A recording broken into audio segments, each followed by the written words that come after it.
There's a lot of debris out there. Let's go to Jenna Bourne, or Jenna Bourne. Jen, where are you? Are you in? Oh, this is the roof we saw last night. Wow, look at that.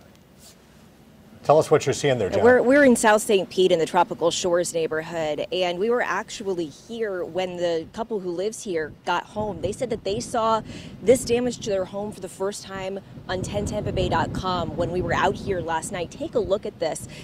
This was the roof of their covered patio, and now it's collapsed. They tell me this home was built in 1956.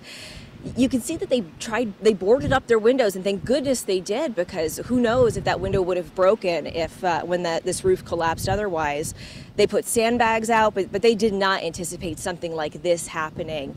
I mean, it's just startling to see this kind of damage in this neighborhood. But even out here today, we're experiencing some gusty winds.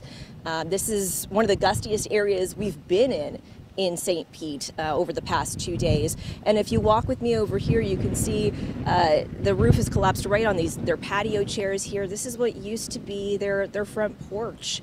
Now they've got a lot of cleanup to do. They also tell me that they had some water inside on the floors when they got home. They still don't have power here, but they have a generator, so they're running a dehumidifier to try to dry some of that out. But the good news is no one was home when this happened. They were actually staying with their in-laws during the hurricane itself, and so relieved to hear that no one was hurt when this happened last night, and everyone's doing great today. Vulnerable. The neighborhood is so vulnerable where you are. It's right there on the water, so I can see where this home might have been damaged because there's a lot of wind in that area. Any of their neighbors' homes damaged at all, or was this kind of an isolated thing? We haven't seen any other home damage. We're still driving around the neighborhood, but we have seen a lot of trees down in this neighborhood. In fact, the only reason that we saw this damage last night, because the power was out, there's no street lights on, we were driving down the street and we saw a tree in the road and saw that it had taken down some power lines. If my photographer can just show right across the street there where that tree was, you can see now it's been kind of taken care of, moved out of the way. The power lines have been rolled up. But we saw that and we said, well, we better turn around to avoid that.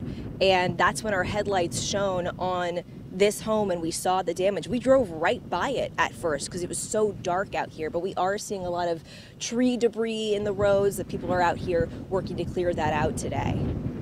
And Jenna, you've really been moving around the Pinellas County area. You've been in a lot of communities. Is there one specifically that you feel like has really been, hit the hardest, or is it just bits and pieces? Because you were in Gulfport, we saw boarding and really not much.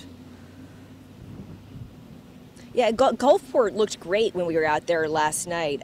We went to downtown Gulfport. It still had power. Some of those businesses had boarded up, but everything looked like it was in great condition. Really, we haven't seen a ton of home damage. This is the worst that we've seen. We have seen a lot of trees down, a lot of power lines down around the area, but we're going to continue checking in on those neighborhoods in the St. Pete area throughout the day. I'm wondering about some of those homes down on the tip of Pinellas County, down around Tierra Verde, Paso Grill, those kind of areas that are really vulnerable and pretty narrow strips of land. So, but I know you'll keep checking for us, driving around and keeping an eye on things. Jenna, thanks so much for joining us from South St. Petersburg there.